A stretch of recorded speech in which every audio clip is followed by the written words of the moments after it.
सभा तरफ प्रश्न उभय शिव ठाकुर को प्रथम मद्रास शिव ठाकुर कहे जिते मानव मान बाहागर कहती से बेदी बाहागर हवा समय ब्राह्मण मान लोड़ा होता है सेमती आपण जिते रत्न बेदी पार्वती को विवाहर हेले बाहागर हेले आपण को 5 जन बाहागर आपणकर करैथिले से 5 जन किए किए बही आपणकर शिव पुराण द्वितीय खंडर प्रश्न कहतु आपण से 5 जन जो आपण को बाहागर करथिले से 5 जन का नाम आपण कहतु।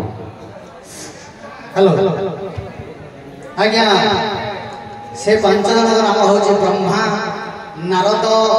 एवं निजे विष्णु आ वशिष्ठ मन पड़े जाऊ जड़े किंतु ब्रह्मा नारद मंत्र पढ़े जो आहार कर विष्णु भी से आपण कौन जानते सरपासी बैठा कर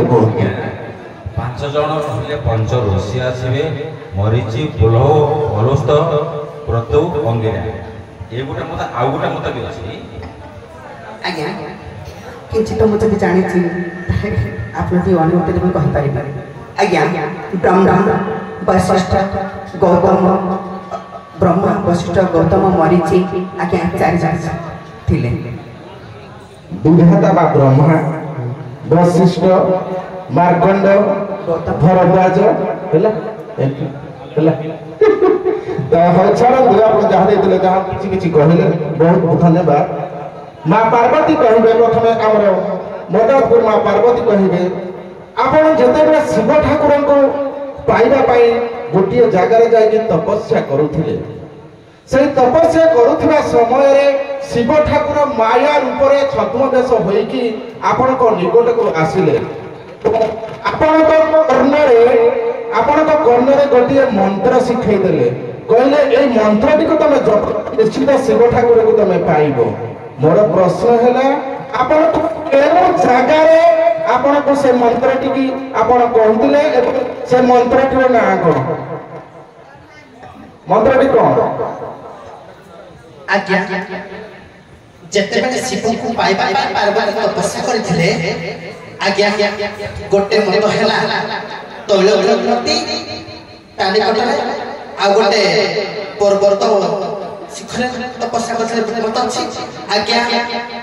जे मंत्र दैथिले शिव षडाक्षर मंत्रटी को शिव षडाक्षर मंत्र हो तमे आज्ञा जाग्याटी होछि नैमिषारण्यर निर्घात ऋषिंक आश्रम आज्ञा पार्वती तपस्या करुथिले से समय आज्ञा शिव ठाकुर आसी कर्णर एक मंत्र देथिले ओम ह्रीं क्लीं विष्णु बल्लभाय नमः। उत्तर आपनकर संतोषजनक लागलानी गौरी शृंग नाम